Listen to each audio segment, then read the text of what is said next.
Good afternoon, Cross Timbers. Today is Tuesday, November 4th, 2014. This is Texan TV News from Tarleton State University campus in Stephenville, Texas. And I'm Tasha King.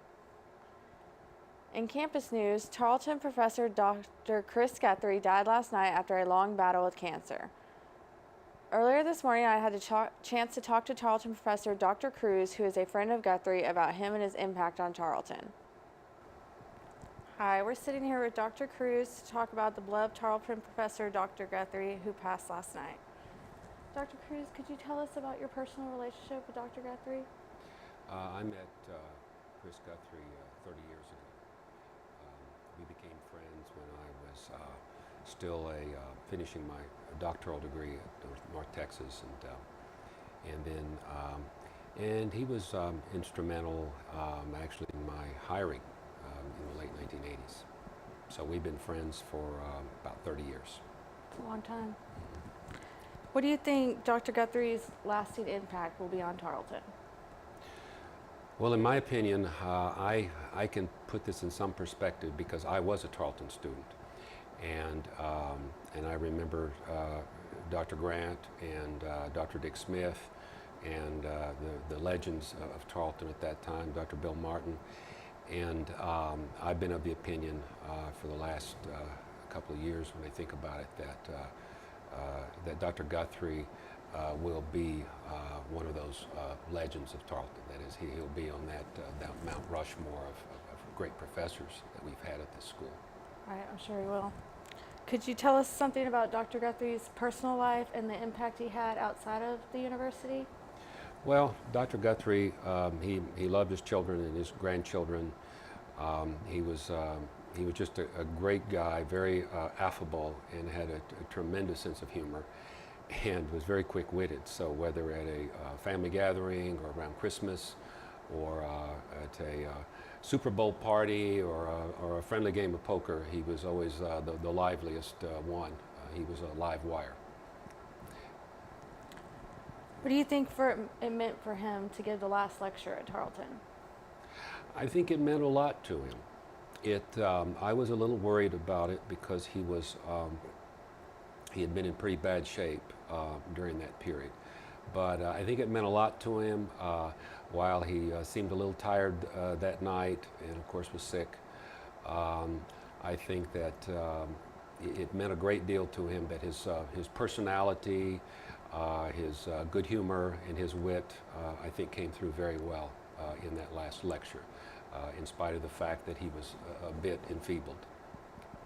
All right, well, thank you so much, Dr. Cruz, for coming in and talking to us. It means a lot to us. Well, you're very welcome. My pleasure. Thank you. In regional news from the Dublin Citizen, 1,500 high school FFA members from 75 schools across the state will travel to Stephenville today to compete in the annual Tarleton State University Invitational Leadership Development Event, or LDE. Organizers expect the event to be the largest in Tarleton's history. The students will compete in 13 LCDE contests hosted by the Ag College and its Collegiate FFA chapter. Teams and individuals use the contests as an opportunity to hone their knowledge and skills prior to district competitions. Events at tomorrow's LDE include Ag Advocacy, Ag Issues Forum, Green Hand chapter conducting, Green Hand Creed speaking, in which members recite the National FFA Creed, job interviews, public relations, and more. Teams will register at Tarleton campus at noon, and the contest will be starting at 1. And now in Texas, national and international news from the Associated Press.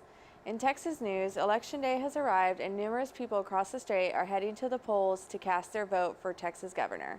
Democrat Wendy Davis and Republican Greg Abbott both campaigned until the arrival of the day across the state in hopes of becoming the 48th governor next year.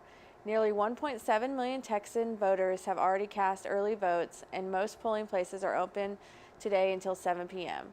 President Obama has been urging Texas voters to cast their votes, who said in a conference call with who that voter apathy could ensure the GOP retains control in the state today.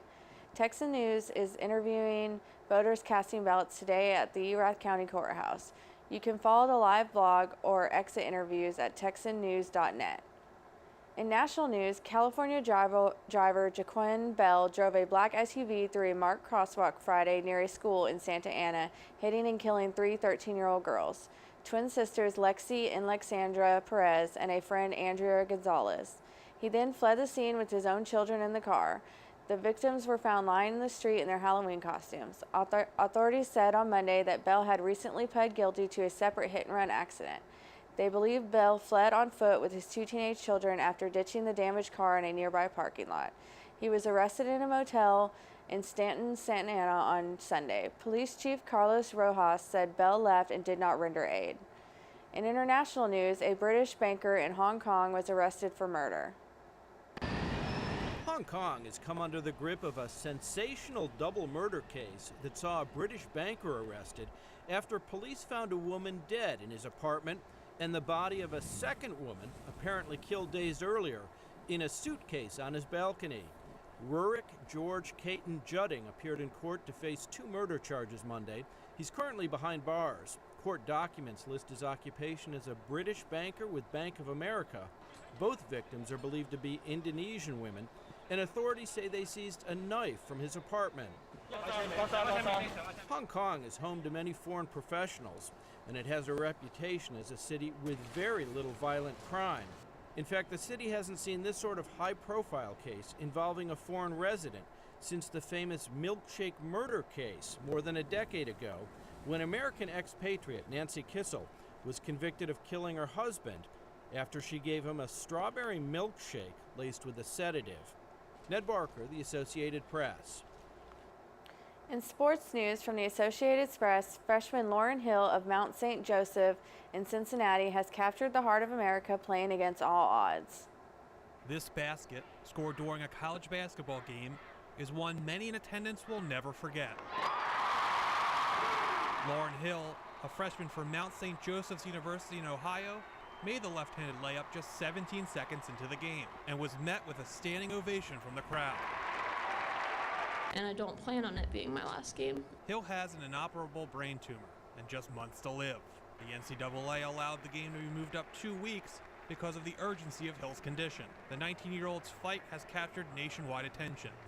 I'm so happy that people know about it now and that we can get some research going and hopefully find that home run cure for cancer. During the game, Hill received the U.S. Basketball Writers Association's Pat Summitt Most Courageous Award from the former University of Tennessee coach herself.